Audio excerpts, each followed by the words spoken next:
Hi, I really been doing some deep reflecting and research of my own. I wanted to take a moment just to tell you who I am. So I'm Brittany. I teach in Canada. I teach kindergarten. I started off my journey as a special education resource teacher in a private school. And then I was a literacy coach. So I had about 13 classrooms from kindergarten grade 1 where I teamed up with teachers and helped them build a literacy program. Then I taught grade 1, 2, and then grade 1, and then kindergarten. I've been on and off mat leave. I had my own story, fertility journey with some lots of struggles, lots of losses, critical care leaves and bed rests and all that.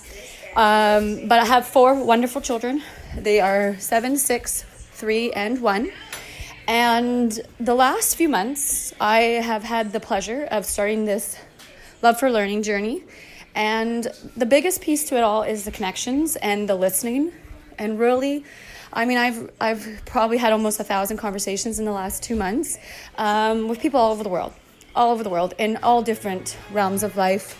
Some of them were trauma coaches, child psychologists, professors in early childhood, curriculum development, coaches in wellness and different subject areas, parents, families, business owners, so many people I've been so fortunate to meet and super, super appreciative for so much I've learned. The reason for this is really just to take a step back, mostly for educators, because we don't know what next year is going to look like. Right? We can speculate and, there's possibilities. There's going to be some kids in the classroom, some without, staggered days and all of that. But for me, I think the key is what can we take from this? And how can we bridge the gap and make it so that the world's actually better than what it was? And so for me, there are a few big concepts that are really important. The big piece, number 1, kindness. Kindness before anything. And not just to say it, but to actually show it in everything you do. So it could be, greeting every single child, every single person you meet with a good morning, talking, getting to know them, playing with them, sharing your thoughts. Connection's huge, and that's just a small way. We can go into that later. Wellness. Wellness is second and probably first. And what does that look like? Because a lot of people have a different perspective on that.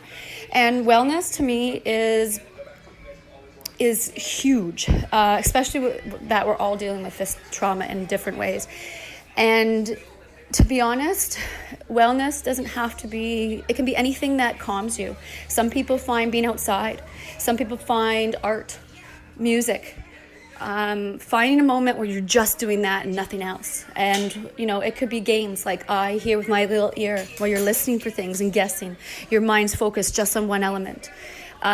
So that's huge, huge, huge, huge. And building strategies around it, like breathing. Okay, if you like Mario, do Mario breathing. If the kids like, Elsa, do Elsa breathing. Find something that they connect with, but that helps them build that tools. The other piece, too, is really finding those, moments, the open-ended activities where, they have an imagination. It's not built in a yes and no or one way or the other.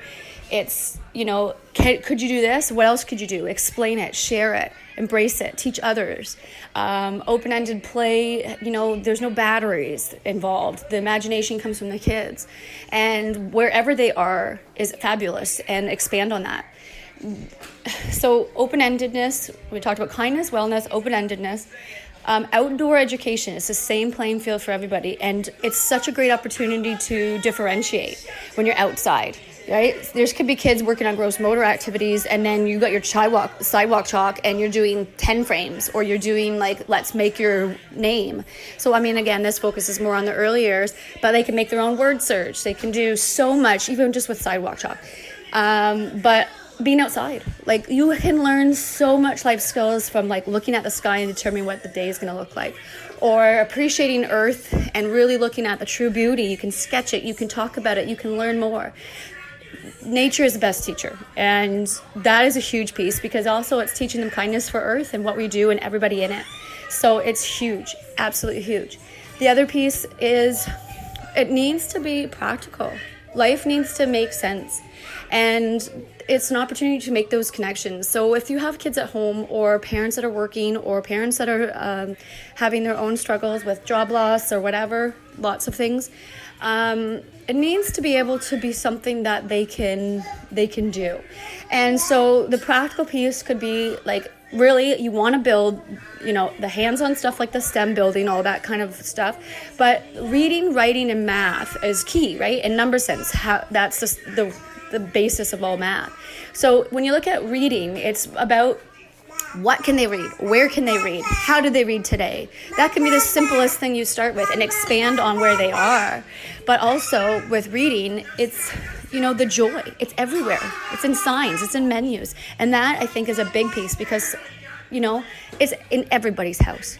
And if they want to just dive into all the menus and order food and play with that, there's so much learning just in that. And so really, really embracing it. Same with writing. Writing is the same thing. Teaching those different genres about writing a card to someone or putting a message in a bottle and leaving it on someone's doorstep. This is collaborating with both kindness and with the art of, there's art in it, but also the art of sharing that joy. And then with math, it's number sense. It's number sense in the sense that you're teaching them the powerful tools to build on what they know. So for number sense, like you want to teach them references to 5s and 10s so that they can understand that, okay, 6 plus 5 is 11 because I know 5 plus 5 is 10 and then I add one more. You want them to build that capacity to think in that terms. So, when you're using money, making your own stores, only start with nickels and dimes and build up from there. Or use the 10 frames. Talk about, like you can count by twos by looking at the thermometer of your pool or outside. There's so many practical ways to really involve that. And I think that needs to be the way we move forward because this is something that we can all connect with. It's life skills. And it's something that is going to make a difference in the way we view the world. It's also changing our perspectives. So I think that because of everything that's happening in the world, it's a moment in time where we really need to stop and reflect on how we do things, but also what are the big concepts that drive home that we can all connect with. And, really just having those conversations and keep that conversation, and keep it flowing so that when we do, run into challenges, we have each other to bounce those ideas off, and better never stops. So I really hope that this was helpful in the way that you move forward. And I really think that we connect together, we can make changes. If you ever have any questions or challenges or struggles, I can help you navigate that too. I can help I can direct you in ways that other people might be able to help.